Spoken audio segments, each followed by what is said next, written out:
Astro science channel வாயிலாக உலகெங்கும் வாழ்ந்து கொண்டிருக்கும் சகோதர சகோதரிகளுக்கு அன்பார்ந்த வணக்கங்கள் மற்றும் வாழ்த்துக்கள். இன்றைய பதிவு ஆவணி மாத ராசி பலன்கள். முதலில் இந்த ஆவணி மாதத்துக்குரிய கிரக நிலைகளை பார்க்கலாம். குரு பகவான் மிதுனமனையிலும், கேது பகவான் சிம்மத்திலும், ராகு பகவான் கும்பத்திலும் வீற்றிருக்க, சனி பகவான் வக்ரம் பெற்று மீனமனையில் அமர்ந்திருக்கு.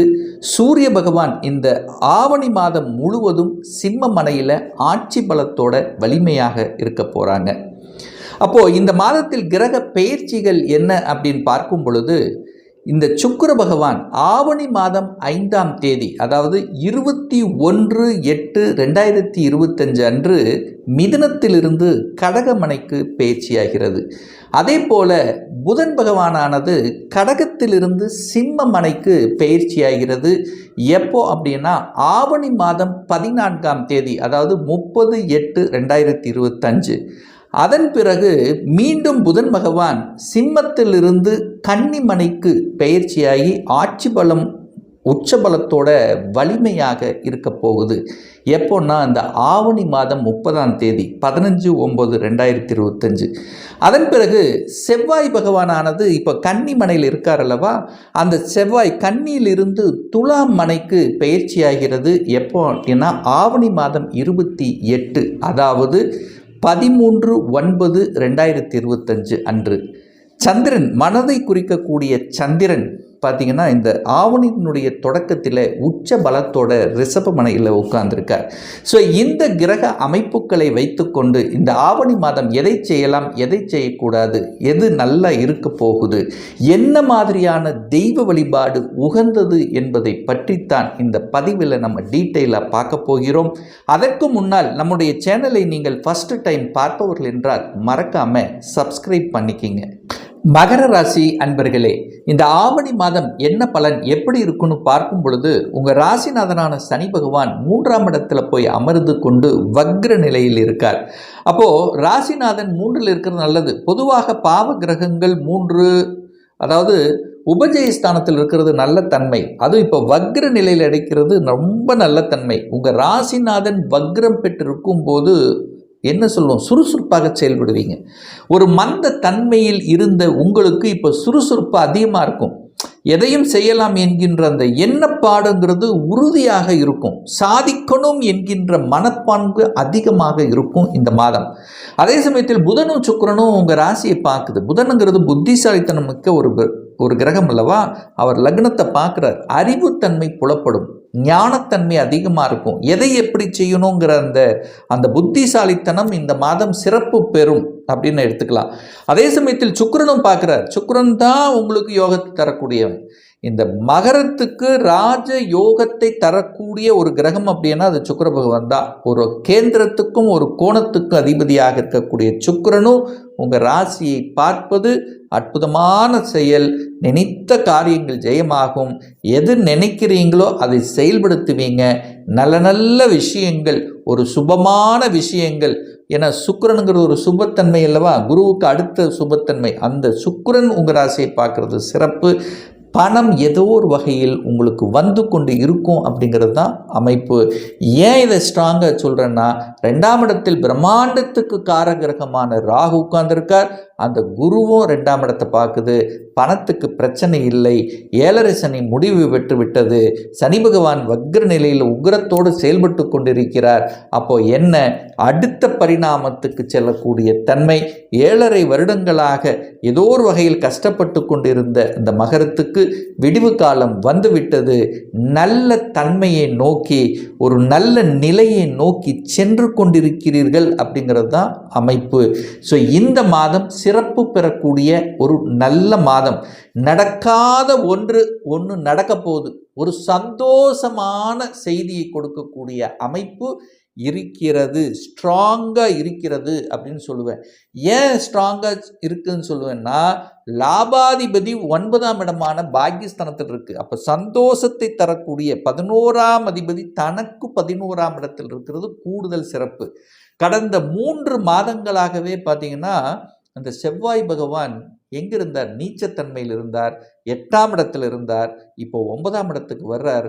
நிச்சயமாக லாபங்கள், மன மகிழ்ச்சி தரக்கூடிய செயல்கள் அப்படிங்கிறது சிறப்பு பெறும். ஒரு வீடு, வண்டி, வாகனம் வாங்க முடியலையே என்று ஏக்கத்தில் இருக்கக்கூடிய இந்த மகரத்துக்கு இந்த மாதம் சிறப்பு கொடுக்கக்கூடிய நல்ல மாதம்.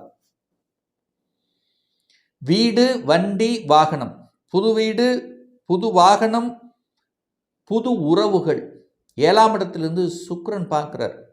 அப்போது புது வீடு வாங்கக்கூடிய யோகம் ஒன்று, அட்லீஸ்ட் வீட்டை அழகுபடுத்தக்கூடிய அல்லது வீட்டை ஆல்டர் பண்ணக்கூடிய தன்மை இருக்கும். ஏதாவது ஒன்று வீட்டை சார்ந்த விஷயங்கள், அல்லது வீட்டுக்கு பொருள் வாங்கி போடுறது, எலக்ட்ரானிக்ஸ் பொருள் வாங்கி போடுவது. ஸோ இது மாதிரி நல்ல விஷயங்கள் வீட்டுக்குள்ளே நடக்கும்.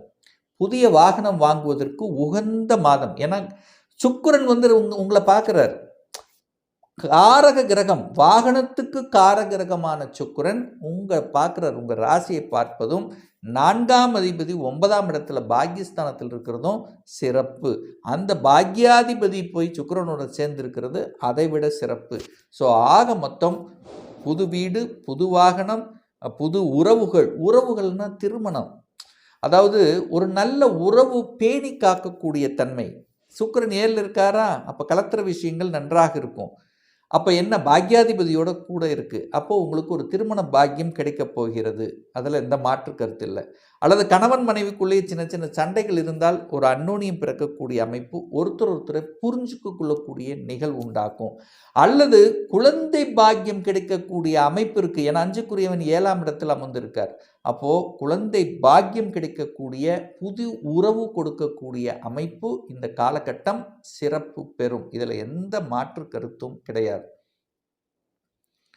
அதே சமயத்தில் பார்த்தீங்கன்னா இந்த புதன் 7ல் இருக்கார். அப்போ உறவுகளில் திருமணமாகக்கூடிய வாய்ப்புகள் இருக்குது. காதலில் இருக்கின்றவர்கள் காதல் திருமணம் செய்யக்கூடிய வாய்ப்புகள், சந்தர்ப்பங்கள்ங்கிறது சிறப்பு பெறக்கூடிய ஒரு நல்ல மாதம். அப்போ உங்கள் ராசிநாதன் நான் நல்லா இருக்கணும், நான் நினச்சது நடக்கணும், எனக்கு குடும்பம், தனம், வாக்கு சிறப்பாக அமையணும் அப்படிங்கிற ஒரு பிரார்த்தனை வேணும்னா இந்த ஆவணி மாதம் 1ஆம் தேதி உங்கள் ராசிநாதனுடைய பர்த்டே, அதாவது பிறந்த நாள் வருது. அதாவது 17/8/2025. அது என்னைக்கு வருதுன்னா சண்டே வருது. அன்னைக்கு நவகிரகத்தில் இருக்கக்கூடிய சனி பகவானுக்கு கருப்பு நிற வஸ்திர துணியை எடுத்து அணிவித்து, எத்தனை நல்லெண்ணெய் விளக்கு, 8 நல்லெண்ணெய் விளக்கு ஏற்றி நீங்கள் வழிபாடு செய்தீர்கள் என்றால் உங்கள் மனசு, உங்கள் எண்ணம், உங்கள் சிந்தனை, ஹெல்த்து இது எல்லாம் நல்லா இருக்குங்கிறதுல எந்தவித மாற்று கருத்தும் கிடையாது. அதே சமயத்தில் நிறைய பேர் பார்த்தீங்கன்னா உறவுகளில் சில சிக்கல். செவ்வாய் சகோதர உறவுகளில் ஒரு நல்ல உறவு இல்லை, பேணி காக்க முடியல. ஒரு 3-4 மாதங்களாக அழுத்தம். ஏன்னா செவ்வாய் நீச்சத்தன்மையில் கேதுவோட சேர்ந்திருந்தார். இப்போ தான் நல்ல இடத்துல அமர்ந்திருக்கு.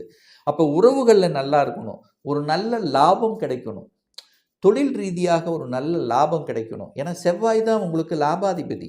செவ்வாய் தான் 4க்குரியவன், சுகத்தை கொடுக்கக்கூடியவன். சுகம் சார்ந்த விஷயங்கள், வீடு, வண்டி, வாகனம் இதெல்லாம் நல்லபடியாக அமையணும் அப்படின்னு ஒரு பிரார்த்தனை எடுத்துக்கணும்னா செவ்வாய் பகவானை வழிபடணும். அது நவகிரகத்தில் இருக்கக்கூடிய செவ்வாய் பகவான். அதாவது ஆவணி மாதம் 19ஆம் தேதி 4/9/2025 அதாவது என்னைக்கு வருது அப்படின்னா செவ்வாயினுடைய ஜெயந்தி ஆவணி மாதம் 19ஆம் தேதி 4/9/2025 வியாழக்கிழமை அன்னைக்கு குரு பகவானுடைய ஜெயந்தி. அதாவது குரு பகவான் வழிபாடு எடுத்துக்கிறது நல்லது. எதுக்காக? ஒரு வெளிநாட்டுக்கு போகணும், தான் எடுக்கக்கூடிய முயற்சிகள் சக்ஸஸ் ஆகணும் அப்படின்னா அன்னைக்கு நீங்கள் வழிபாடு எடுத்துக்கிறது ரொம்ப ரொம்ப நல்லது. ஏன்னா அன்னைக்கு குரு பகவானுடைய ஜெயந்தி. அப்போது நவகிரகத்தில் இருக்கக்கூடிய குரு பகவானுக்கு மஞ்சள் நிற வஸ்திரத்தை அணிவித்து 3 நெய்விளக்கு தீபத்தை ஏற்றி வழிபாடு செய்தால் கடன், நோய், எதிர்ப்பு சார்ந்த விஷயங்கள், உங்கள் முயற்சியில் இருக்கக்கூடிய தடைகள், வெளிநாட்டுக்கு சென்று வரக்கூடிய பாக்கியங்கள் இதெல்லாமே சிறப்பு. ஸோ அன்னைக்கு நீங்கள் செஞ்சுக்கலாம்.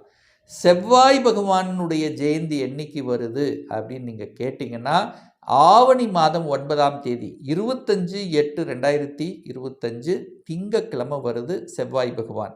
ஸோ அன்னைக்கு நவகிரகத்தில் இருக்கக்கூடிய செவ்வாய் பகவானுக்கு சிகப்பு நிற வஸ்திரத்தை அணிவித்து 9 நெய்விளக்கு தீபம் ஏற்றி வழிபாடு செய்தால் ரொம்ப ரொம்ப நல்லது. வீடு, மனை, வீடு சம்பந்தப்பட்ட விஷயங்கள், லாபம் சம்பந்தப்பட்ட விஷயங்கள் சிறப்பை தரும். இதில் எந்தவித மாற்று கருத்தும் கிடையாது. இந்த மகர ராசி என்பவர்களுக்கு இந்த ராகச்சி யோகத்தை தரக்கூடியவன் சுக்கிரன். அந்த சுக்கிரன் தான் உங்களுக்கு குழந்தை. அப்போ 5க்குரியவன் 7ல் இருக்கார். அப்போ குழந்தை பாக்கியம் நிச்சயமாக உண்டு. இந்த குழந்தை பாக்கியத்துக்காக ஏங்கிக் கொண்டிருப்பவர்கள், குழந்தை பாக்கியம் வேணும், பூர்வீகம் சார்ந்த விஷயத்தில் ஒரு பிரச்சனை இருக்குது, அது சால்வ் பண்ணணும், தொழில் நன்றாக அமையல, தொழிலில் ஏதாவது ஒரு இடைஞ்சல் கொடுத்து கொண்டே இருக்கிறது, தொழில் ரீதியில் எனக்கு ஒரு சிறப்பு இல்லை, எனக்கு ப்ரமோஷன் வரணும் வரமாட்டேங்குது. ஸோ இந்த மாதிரி அழுத்தம், ப்ரெஷர், டென்ஷன் கொடுக்கக்கூடிய நிகழ்வு இருக்கக்கூடிய மகரத்துக்கு ஒரு வழிபாடு சுக்கிரனுடைய வழிபாடு தான். ஏன்னா சுக்கிரன் தான் உங்களுக்கு 5க்கும் 10க்குரியவன். அது தீர்த்து வைக்கக்கூடிய அதிகாரம் சுக்கிரனுக்கு தான் உண்டு. அப்போது சுக்கிர பகவானுடைய ஜெயந்தி இந்த ஆவணி மாதம் எப்போ வருது? 31ஆம் தேதி 16/9/2025 செவ்வாய்க்கிழமை வருது. ஸோ அன்னைக்கு நவகிரகத்தில் இருக்கக்கூடிய சுக்கிரனுக்கு வெண்பட்டு வஸ்திரத்தை அணிவித்து 6 நெய்விளக்கு தீபம் ஏற்றி வழிபடுவது சிறப்பு, ரொம்ப சிறப்பு. அப்போது தொழில் ரீதியாக இருந்து வந்த பிரச்சனைகள் தீரும் அப்படிங்கிறத நீங்கள் இந்த வழிபாட்டின் மூலமாக நீங்கள் ஏற்படுத்தி கொள்ளலாம். அல்லது சுக்கிரனுடைய ஸ்தலம் என்ன இருக்கோ அங்கே போய் வழிபடுவதும் சிறப்பு. ஸோ இந்த மாதம் பார்த்தீங்கன்னா இந்த மகரத்துக்கு உங்கள் ராசி அதிபதி வக்ரமாகி 3ஆம் இடத்திலிருந்து 9ஆம் இடமான பாக்கியஸ்தானத்தை பார்க்கறது கூடுதல் சிறப்பு. அங்கே செவ்வாய் சனி பார்க்குறாங்க, நேருக்கு நேராக பார்க்கும்போது என்ன கொஞ்சம் கோபம், ஆக்ரோஷம் மட்டும் வரும். பட் பாக்கியத்தில் எந்த தடையும் கொடுக்க போவது இல்லை. அப்போ பாக்கியம் நன்றாக இருக்க போகுது. யோகத்தை தரக்கூடிய சுக்கிரன் 7ஆம் இடத்துலேருந்து ராசியை பார்க்குது. அப்போ என்ன நடக்காத விஷயங்கள் அப்படின்னு நினச்சிட்டு இருந்தீங்க பாருங்க, அது நடக்கக்கூடிய அமைப்பு. திருமணம் நடக்கும். முக்கியமாக திருமணத்திலிருந்து வந்த தடைகள் விலகும், கடன் கிடைக்கும். குரு போய் 6ல் உட்கார்ந்துருக்கார். வங்கியில் கடன் கிடைக்கும், தொழிலை மேம்பாடு செய்வதற்கு அல்லது திருமணத்துக்கு அல்லது குழந்தையினுடைய படிப்பு செலவுக்கு கிடைக்கும். அதாவது தடை கொடுத்து கொண்டிருந்த விஷயங்கள் நடக்கும். வெளிநாட்டுக்கு போவதற்கான அனுமதி என்கிறது இந்த மாதம் இருக்கும். சார் டக்குன்னு வெளிநாட்டுக்கு போகக்கூடிய அமைப்பு இருக்கும். நான் ரொம்ப நாளாக மனசில் இருக்குது வெளிநாட்டில் போய் வேலை பார்க்கணுன்னு. ஆனால் இந்த மாதம் டக்குன்னு நடந்துடும். வெளிநாட்டு போக வேண்டிய அமைப்பு, திடீர்னு உங்களுக்கு விசா கிடச்சிரும், வேலை கிடச்சிரும். ஸோ இந்த மாதிரி நல்ல விஷயங்கள் நடக்கக்கூடிய ஒரு அற்புத மாதமாக இந்த ஆவணி மாதம் அமைய போகுது மகர ராசி அன்பர்களுக்கு. ஒரு துல்லிய பலன் வேணும். 2025 சொந்த தொழில் நான் எப்போ செய்வேன்?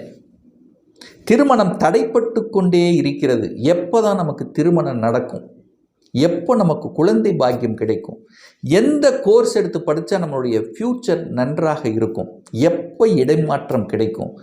எப்போ நமக்கு ப்ரமோஷன் கிடைக்கும்? இது போன்ற கேள்விகளுக்கும் ஒரு பர்சனல் கன்சல்டேஷன் எடுத்துக்கணும், சுயஜாதகம் பார்க்கணும் என்று விருப்பப்படக்கூடிய அன்பர்களுக்கு டிஸ்பிளே தெரியக்கூடிய நம்பருக்கு வாட்ஸ்அப் மூலியமாகவோ ஃபோன் கால் மூலியமாகவோ தொடர்பு கொண்டு அப்பாயின்மெண்ட் பெற்றுக்கொண்டு நேரடியாகவோ அல்லது ஆன்லைன் மூலமாகவோ கன்சல்டேஷன் எடுத்துக்கலாம். நம்மளுடைய அலுவலகம் கோயம்புத்தூரில் அமைந்துள்ளது. அதாவது கோயம்புத்தூரிலிருந்து மேட்டுப்பாளையம் செல்லும் வழியில் வெள்ளக்கிணர் பிரிவுக்கு அருகில் அன்னபூர்ணா ஹோட்டலுக்கு அருகில் நம்மளுடைய அலுவலகம் அமைந்துள்ளது. பிரியர் அப்பாயின்மெண்ட் வாங்கிட்டு நேரடியாக கன்சல்டேஷன் எடுத்துக்கலாம். நிச்சயமாக இந்த பதிவு ஏதாவது ஒரு ரூபத்தில் உங்களுக்கு யூஸ்ஃபுல்லாக இருக்குங்கிறதுல எந்தவித மாற்று கருத்தும் கிடையாது. இந்த ராசி நட்சத்திர நேயர்கள் அனைவரும் வாழ்க வளர்க வளம் பெறுக என்று எனது வாழ்த்தினை தெரிவித்து கொண்டு விடைபெறுகிறேன். நன்றி, வணக்கம், வாழ்த்துக்கள்.